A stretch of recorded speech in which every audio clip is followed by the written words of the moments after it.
performance study we did at Spark at UC Berkeley. This is joint work with a number of other folks at UC Berkeley, including my advisor, Sylvia Ratnasamy. First, a little bit about me. I think Barack covered most of this. I'm a PhD student at UC Berkeley, where my thesis work centers around the performance of large-scale distributed systems like Spark, and in my free time, I'm also a Spark PMC member and committer.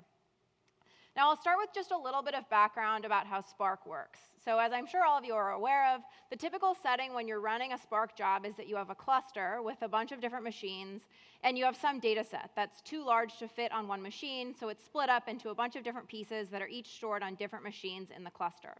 Now, typically, you have some job that you want to run, some analysis over all of this data. And in frameworks like Spark, this job is split into units of work called tasks, where a task is the unit of work that runs on one machine. This is how Spark works, but this is also how essentially all of these newer analytics frameworks work. Spark, but also Hadoop and Dryad and many other things as well. Now, a simple job might just have one stage of tasks if you wanted to do something simple like count the number of words in a document. But more commonly, what happens is that tasks generate some intermediate output that's saved to the local machine, and then you have later stages of tasks that read that intermediate data over the network using what's called a shuffle, where they reorganize the data. Now, with this context of how a typical Spark job looks, I'll talk about some things that people have done looking at how we can make jobs faster. So one of the first things that people looked at, and indeed the sort of whole thing that Spark was based around, is the idea that tasks traditionally read input data from disk, but one way to speed things up is instead to cache input data in memory. People have also looked at this shuffle phase. So I mentioned that you often have this intermediate data that's in flight over the network at some point in the job. People have done a lot of work trying to optimize the network for this shuffle. One final thing that folks have looked at is when you have a parallel job that has a bunch of tasks, you often end up with one of the tasks that's much slower to complete. These are called straggler tasks. So in this simple example, many of the tasks complete in a couple of seconds, but there's this one that's much slower that takes 30 seconds to complete. This has led to a bunch of work on straggler mitigation, trying to minimize the effect of these slow tasks. There's been a ton of work both in industry and in academia on these different optimizations. This slide shows a summary of some of the work that's appeared over the last 5 years or so in the top couple of systems conferences in academia. And you can see that there have been a ton of different papers looking at these different aspects of performance. There has been work trying to look at optimizing disk by caching some or all of data in memory. There's been work trying to look at optimizing the network. This is doing things like trying to change the way switches queue packets to optimize and prioritize different jobs differently. And finally, as I mentioned, there's been work on stragglers. Most of the work on stragglers has been unsuccessful at trying to understand why stragglers actually exist. Instead, a lot of the existing work does a fairly simple strategy that looks for tasks that are slow, and if a task is taking much longer than the other tasks in the job, it tries to just restart it elsewhere in the hopes that it will complete more quickly. There's been a ton of valuable work in this area, and much of this work has shown very impressive improvements to end-to-end job completion time, both for Spark and for other frameworks like Hadoop. But what doesn't emerge from all of this work is an idea of what's most important to end-to-end performance. If I'm implementing a new framework, do I need all of these optimizations? Does Spark need all of these optimizations? And what's the most important thing to optimize going forward? Instead of any kind of end-to-end performance study, what's emerged from this work is a set of mantras. These mantras have emerged more from the improvements people have shown from particular optimizations than from any kind of performance study of bottlenecks in end-to-end performance. The mantras are first that network and disk I/O are major bottlenecks in running data analytics jobs. You hear this even in the way people talk about frameworks like Spark. They often refer to them as data-intensive frameworks, implying that a lot of the work is just ingesting the data.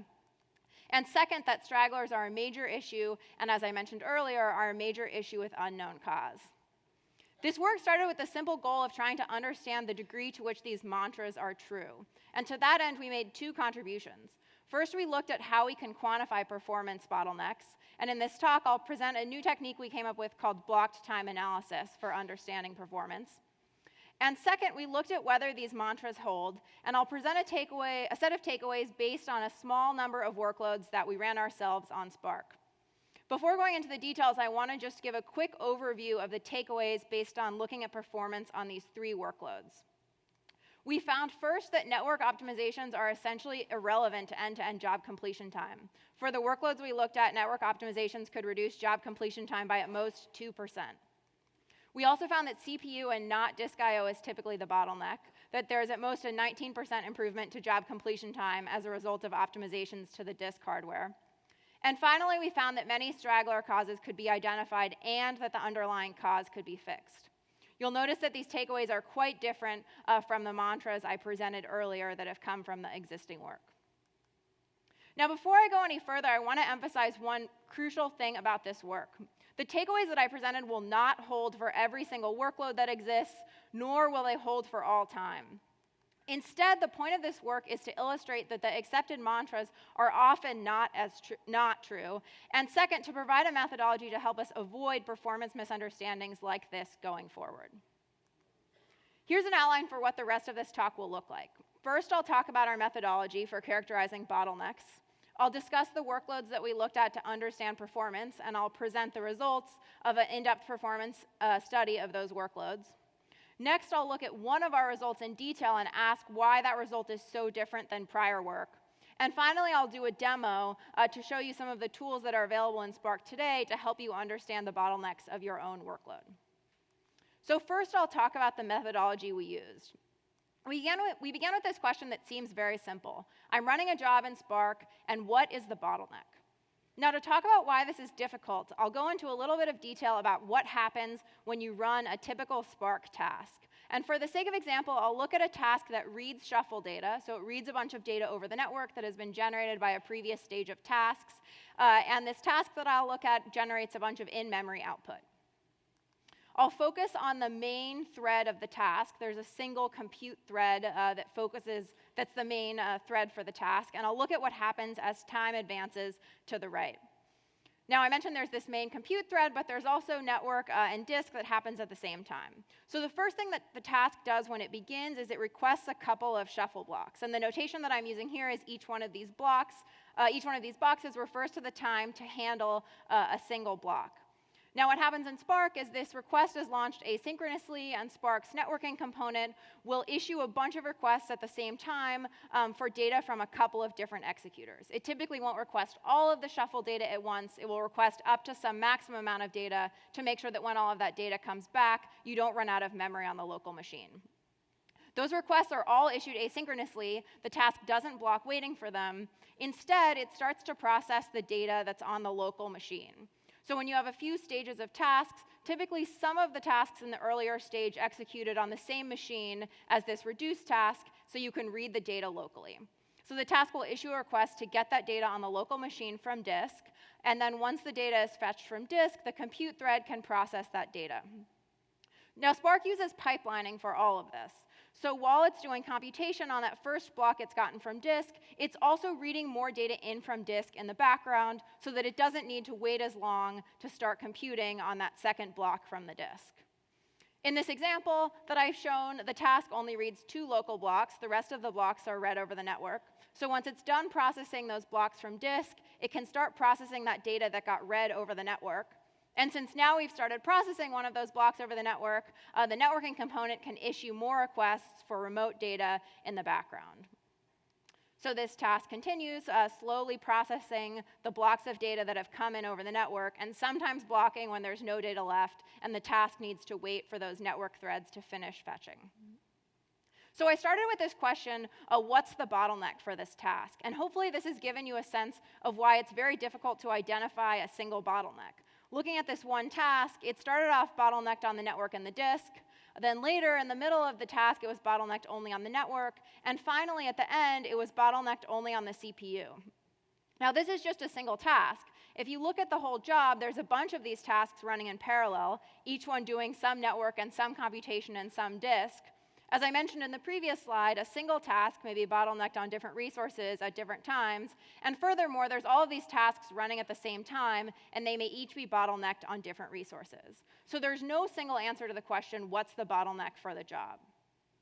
Instead, what we focus on is looking at how important a particular resource is to the job's completion time.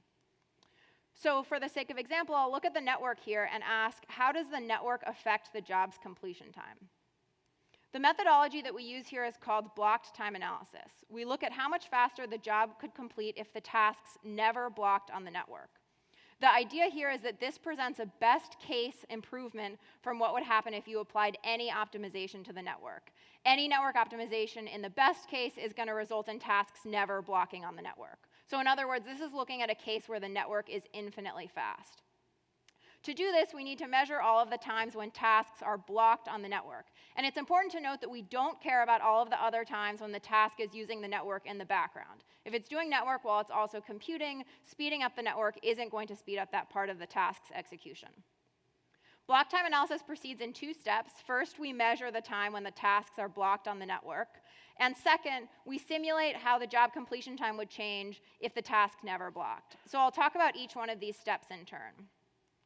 Returning to that task I showed as an example earlier, the first step is to measure when that task blocks on the network. The notation that I'll use here is in orange, I'll show when the task is blocked on the network, and in this black and white stripes, I'll show when the task is blocked on disk. So at the beginning of time, the task is blocked on disk. This is because it's waiting for that local data from disk in green. Similarly, for the second point, when the compute thread pauses. For the rest of the time, the task is blocked on the network. A lot of this instrumentation already existed in Spark, but one thing that we found as part of this study is that unfortunately a lot of the instrumentation in Spark was wrong. So we did a lot of improvement of the instrumentation of Spark here and also tried to put some safeguards in place to help ensure that the instrumentation doesn't get out of date in the future. Given all of these measurements, it's trivial to determine how quickly the task could complete if it never blocked on the network. All we have to do is subtract those orange times to get a new runtime if the network were infinitely fast. One thing I want to emphasize about this is that this is the best case task runtime. You'll notice that if the task had never blocked on the network, there are some cases where it might have spent more time blocked on the disk. And you can certainly see that in reverse here. If the task hadn't blocked on the disk, it would have spent much more time blocked on the network. So all of the measurements that I talk about will be a best case. It's the most optimistic look at how much faster the job could get if it never blocked on a particular resource. So with these measurements, we have how much faster each task could be if it never blocked on the network. But remember that a job is made up of many tasks. So for each of these tasks, we have the measurements of when it's blocked on the network. You may be thinking that at this point, it's trivial to determine how much more quickly the job could complete. We just subtract all of those orange times. The problem is that this isn't quite right because since task 1 completed so much more quickly, the Spark scheduler would have placed that second task in a different slot than it did when the job was originally scheduled. So for this reason, we need to use a simulation to simulate what the Spark scheduler does to understand the impact of eliminating all of that time spent blocked on the network. So to summarize, so far I've talked about our methodology, blocked time analysis, which answers the question, how much faster could a particular job have completed if one resource were infinitely fast? Next, I'll talk about the results of using block time analysis to understand a couple of workloads. Now, you may be wondering why we can't use large-scale traces to understand the performance of Spark. There are a number of large-scale traces available, some from Google and some from Facebook that describe performance of their analytics clusters. Unfortunately, none of these traces have enough instrumentation available for block time analysis. They only have aggregate metrics like how much data a task read or how long it ran for that don't allow us to do this kind of detailed understanding of what the task's bottleneck is. So instead, we needed to focus on a set of workloads that we could run ourselves and add all of this instrumentation to Spark. So we focused on 3 SQL workloads. First, a TPC-DS workload that we ran on 20 machines. We also ran this workload on larger sized clusters. I won't talk about those more in this talk, but I'm happy to talk about them offline. We also looked at the big data benchmark. This is a benchmark that came out of UC Berkeley to try and compare the performance of different analytics frameworks. And finally, we were able to add this instrumentation to a production workload for one of Databricks' customers. This was a cluster with 9 machines and tens of gigabytes of data.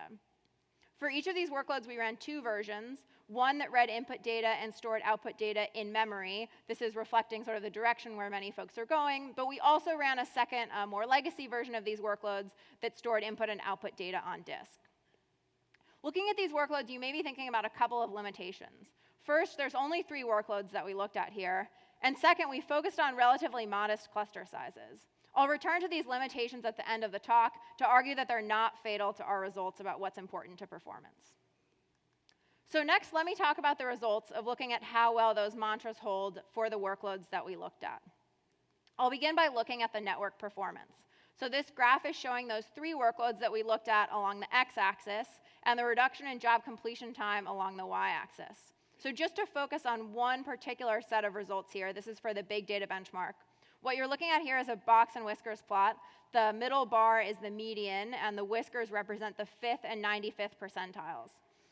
The y-axis is showing the reduction in job completion time. So what you're seeing here for this particular workload is that the median improvement from eliminating all of the time spent blocked on the network is 2%, and the 95th percentile improvement is only 10%. The reason that you see a distribution here is because each one of these workloads includes a number of different jobs, and the different jobs in the workload are affected differently by the network. This particular workload is actually the workload for which the network mattered most at the median across all of the workloads, regardless of whether the input data was stored in memory or on disk. The largest median improvement we saw from eliminating all time blocked on the network was just 2%. Next, let's look at the importance of the disk. So these are those same results for the 3 workloads shown along the x-axis and for the on-disk and in-memory versions of each workload. And this is the improvement from eliminating all of the time the tasks spent blocked on disk. You can see that the disk is somewhat more important than the network. The median here is 19%, but it's still significantly less important than we thought when we began this study. Now, the final question you may be wondering is, how important is the CPU? Unfortunately, we can't do the same kind of block time analysis that we did for the network and the disk for the CPU. It's very difficult to understand when a task is blocked on the CPU because the OS does I/O in the background, and it's difficult to know whether that I/O was something the OS was doing opportunistically or something that it was doing because it was necessary for the task. So instead, to understand the importance of the CPU, we looked at this more aggregate metric. We looked at the utilization of the CPU. This graph shows the utilization of the CPU compared to the disk and the network. And what you can see on this plot is the CPU was much more highly utilized than either of the other resources. For these SQL workloads, the CPU utilization was around 90% for all of the workloads. The final result I'd like to talk about is stragglers. The first thing we did is we looked at the importance of stragglers and found that on the cluster sizes we used, based on the simulation, the same sort of thing we did to understand the importance of the disk and the network, there was at most a 5 to 10% improvement from eliminating stragglers. This is a little bit lower than what some other folks have found, and we quantified a couple of reasons for this that I'm happy to talk to you about offline. What I think is more interesting about the straggler results is that we found that with sufficient instrumentation, with all this instrumentation we added for block time analysis, it was possible to explain most of the stragglers in the workload. The reason that this is cool is because in many cases, once we understood the cause of the straggler, we could change a configuration parameter or change something about our machine setup to eliminate the stragglers. And in many cases, we found that these stragglers were indicative of some larger performance problem. There was one case earlier on where we found that identifying the cause of a straggler allowed us to fix a problem that was a pervasive problem for all of the tasks that sped the workload up by a factor of 2. To summarize the takeaways I've talked about from these workloads, first I showed that network optimizations can reduce job completion time by at most 2%. Second, I showed that CPU and not I/O is typically the bottleneck. And finally, that many stragglers can be identified and fixed. Next, I'd like to talk about for a minute why these results differ from past work. And I'll focus on just the network part of our results. So when we started this study, or when we got these results back, we started thinking about what's going on. Why are these so different than what people have said in the past? And the first thought that we had is maybe the workloads we're using are just especially network light. Maybe they just aren't having as high of demands on the network as workloads that people more typically run in production. Now, as I mentioned, there's not enough information in the large-scale production traces that are available to us to do this kind of instrumentation, to do instrumentation for block time analysis. So instead, we started asking, is there any metric that we can use to compare these TPCDS and big data benchmark workloads to other larger scale traces that are available? To this end, what we looked at is the amount of data that's transferred over the network per CPU second. So the idea here is to get a sense of the network demand of the workload. And this is something that we are able to do for a couple of the production traces that are available. So what I've shown so far on this slide is this metric just for the workloads we looked at. This is saying that at the median, at most, about 20 megabits are transferred over the network per CPU second. What's important about this is being able to compare it to production workloads. So here I've added a workload from Facebook. This is a workload with about a month of data from one of Facebook's clusters that has many thousands of machines. And what you can see here is that the Facebook workload isn't more network heavy than our workload. In fact, if anything, it sends less data over the network per CPU second than the particular workloads that we looked at. We looked at the same data for some aggregate metrics from clusters at Microsoft and at Google. We have even less information about these clusters. They just have aggregate information, so we can only get an average across all of the tasks. But nonetheless, you can see that if anything, these workloads are less network heavy than our workloads. We don't see evidence here that the workloads that we looked at were especially network light. So I started with this question of why are our results so different than what's stated in past work, and we rejected this hypothesis that our workloads are unusually network light.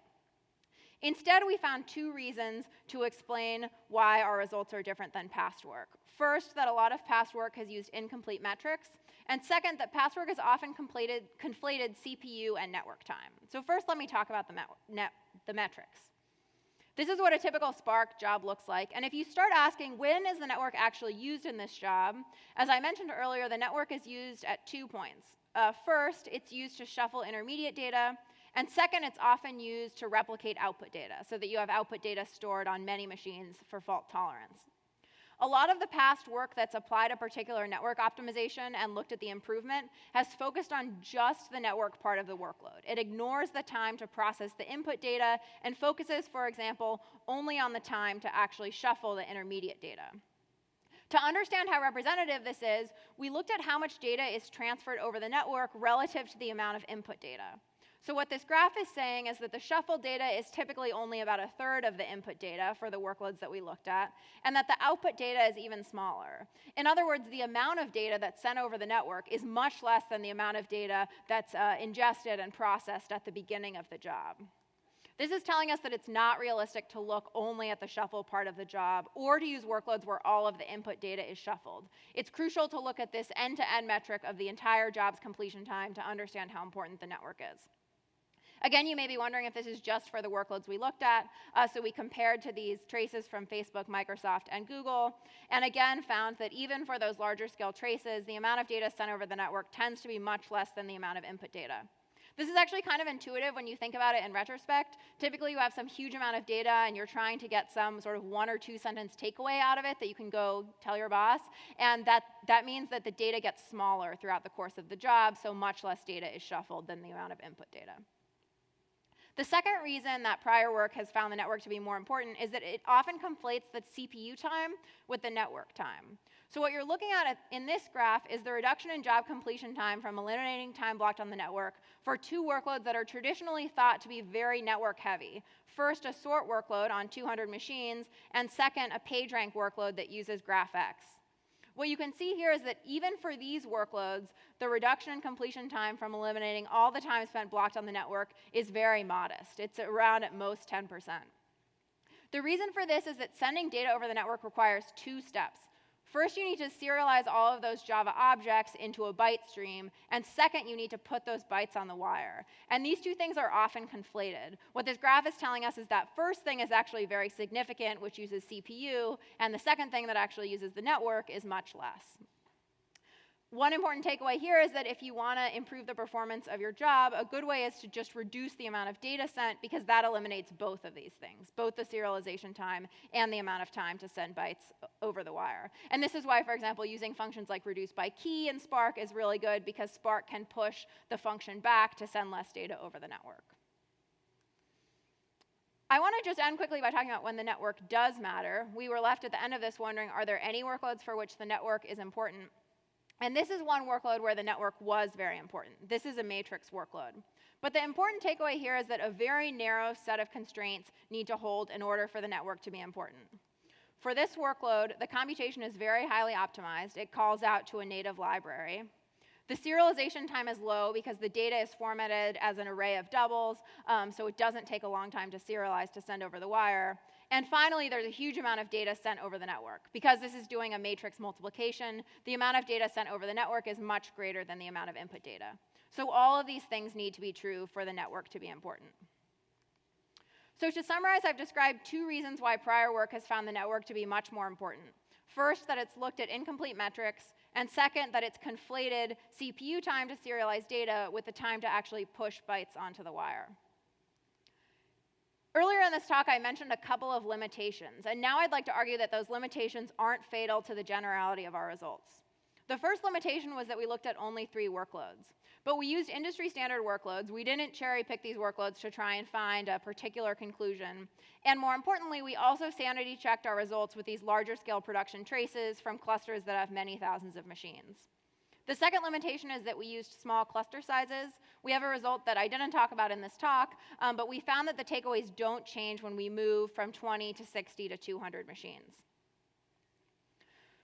So some of you may still be thinking that you don't quite believe these results, so I'd like to show you how you can understand the performance of your own Spark job to understand whether these things are important.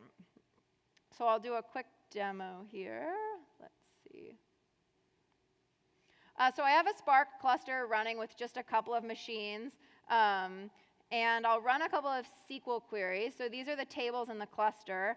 And if I do something simple, like just count the rows in one of these tables, this query will get started. And what I'm going to do is pull this up in the Spark UI, which hopefully many of you are familiar with. So this UI is showing the jobs that are running. That job that I ran already completed. If you click on this, and then you click on the stage, there's this really cool new feature that was added by Saruta that shows you a timeline of what's going on when you run one of these jobs. So let's see, I didn't pick the best stage. I picked one with only 1 task. Let's get the stage with 100 tasks. And if you click on this event timeline, what this is showing you is it's broken down by each executor. So this is all of the tasks that ran on the executor at this particular IP address. And this is showing the start and finish time of the tasks. But more importantly, it's showing the breakdown of how the tasks spent their time. So this is showing exactly that blocked time that I mentioned earlier. Now, this isn't the most interesting example because this task is mostly just computing. It's mostly just in this green computation time. If we look, this is a different example I ran earlier that actually did a shuffle where the results are somewhat more interesting. Here you can see these tasks are spending a bunch of time in scheduler delay. This means the scheduler is just slow to actually schedule these tasks because they're very short. They're just a couple of milliseconds. But the task is also spending some time blocking, waiting to read shuffle data, shown in orange, and then the computation time is very small. So this can be very helpful for visually getting a sense of what the blockers are for the particular workload that you're running. Let's see if I can.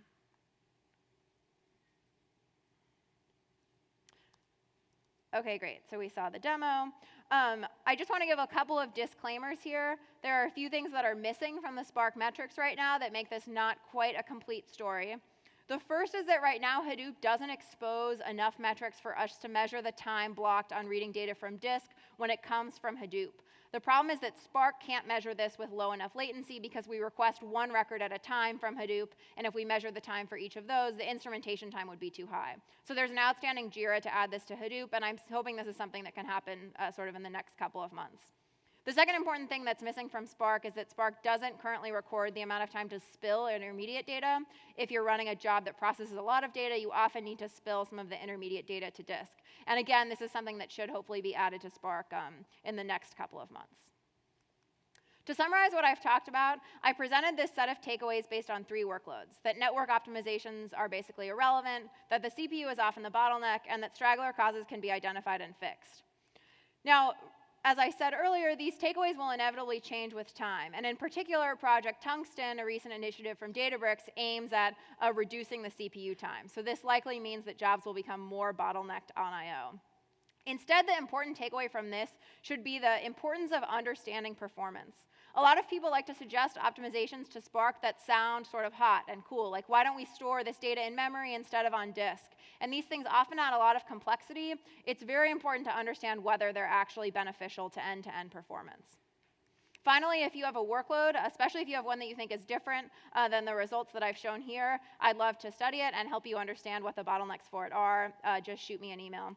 And last, all of the traces and the tools that we used to get these results are publicly available on the project page. So with that, I think I have time for maybe one question. Yeah, sure.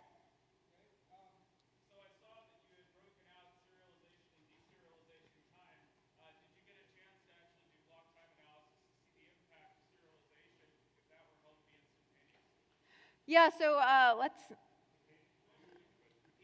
Oh, sorry. So the question, the person asked whether I've done any block time analysis to look at the importance of serialization time. Unfortunately, you can't quite do that for serialization because Spark does pipelining at very fine granularity. So it processes one record and then it serializes it, and you can't measure that time with high enough overhead. I think someone actually added that in one Spark release, and then it added a huge performance regression, and we had to peel it back.